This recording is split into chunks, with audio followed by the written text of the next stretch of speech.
Studio Gujarat.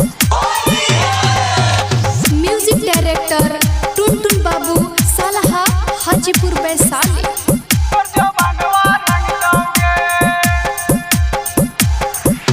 होलिया में चोलिया तोरो मनीषवा फाड़ दोगे, होलिया में चोलिया तोरो मुकेशवा फाड़ दोगे। ये छौड़ी मारल पीछा करिया से तो जो बनवा रंग दोगे, ये छौड़ी मारल पीछा करिया से तो जो बनवा रंग दोगे।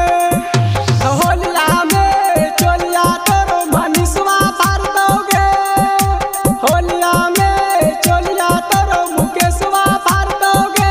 ये छौड़ी मारल पीछा करिया से तो जो बनवा रंग दोगे, ये छौड़ी मारल पीछा करिया से तो जो बनवा रंग दोगे। ये छौड़ी मारल पीछा करिया से तो जो बनवा रंग दोगे। म्यूजिक डायरेक्टर टुनटुन बाबू सालहा हाजीपुर वैशाली।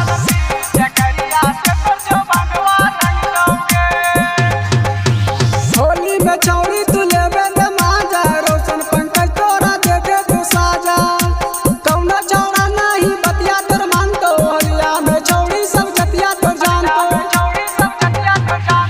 होलिया में छौड़ी तू लेबे त माजा, रोशन पंकज तोरा दे दे तू साजा। कौना छौड़ा नहीं बतिया तोर मानतो, होलिया में छौड़ी सब जतिया तोर जानतो। मिथुन चंदन रंग पियर का डालतोगे, मिथुन चंदन रंग पियर का डालतोगे।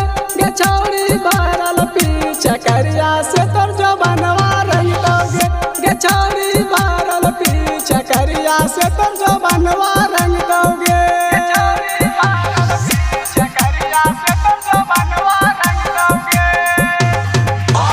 म्यूजिक डायरेक्टर टुनटुन बाबू सालहा हाजीपुर वैशाली।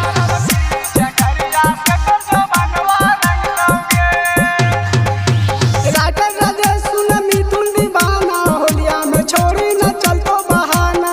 ललका पियर का हम घोरी के लियो, गोरे बदन तोरा कुछू न के लियो।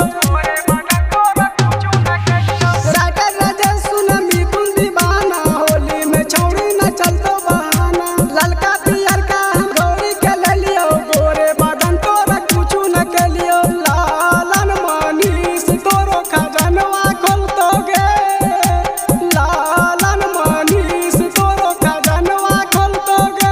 के छौड़ी भरल पीछा करिया से तो जो बनवा रंग दोगे, के छौड़ी भरल पीछा करिया से तो जो बनवा रंग दोगे।